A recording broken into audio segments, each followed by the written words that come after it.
সম্মানিত অভিভাবক ও সহকর্মীবৃন্দ, প্রত্যেকে স্বাগত জানাই আজকের এই ভিডিওতে।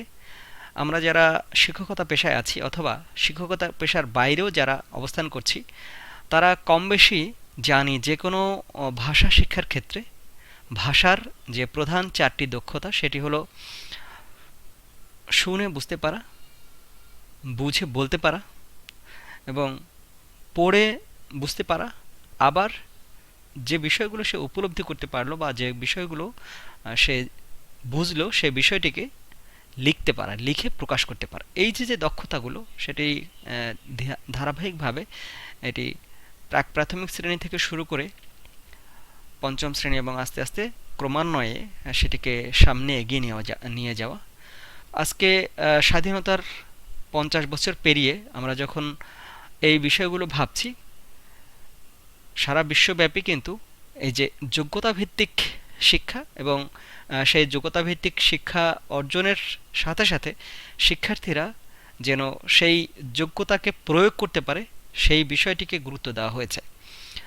ভাষা শিক্ষা সেটি বাংলার ক্ষেত্রে এবং ইংরেজির ক্ষেত্রে একই রকম বিষয়। বাংলাও যেন শিক্ষার্থীরা তারা এই 4টি দক্ষতায় তারা যেন শুনে বুঝতে পারে এবং বুঝে বলতে পারে, পড়ে বুঝতে পারে এবং সেটি যেন ভাষা তারা লিখে প্রকাশ করতে পারে। এই যে দক্ষতাগুলো অর্জন করতে পারে যেন, সেজন্য সময়ে সময়ে সরকার বিভিন্ন পদ্ধতি সেটি প্রয়োগ করেছে, কিছু কৌশল প্রয়োগ করেছে।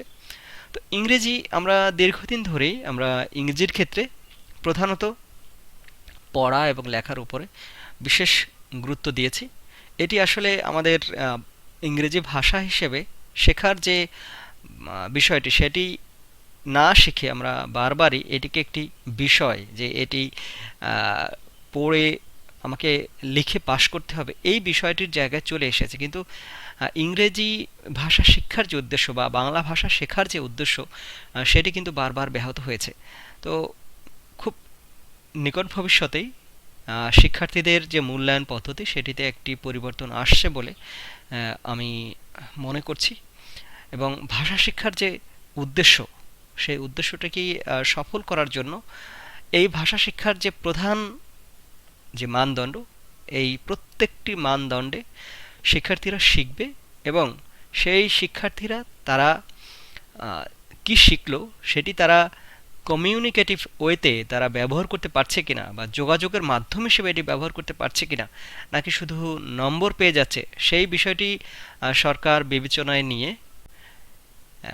এটি শোনার যে দক্ষতা সেটি যাচাই করার জন্য বা বলার যে দক্ষতা সেটি যাচাই করার জন্য একটি পদ্ধতি কিনা, সেই শেখার দিক থেকে প্রত্যেকেরই একটি বিশেষ গুরুত্ব দিতে হবে।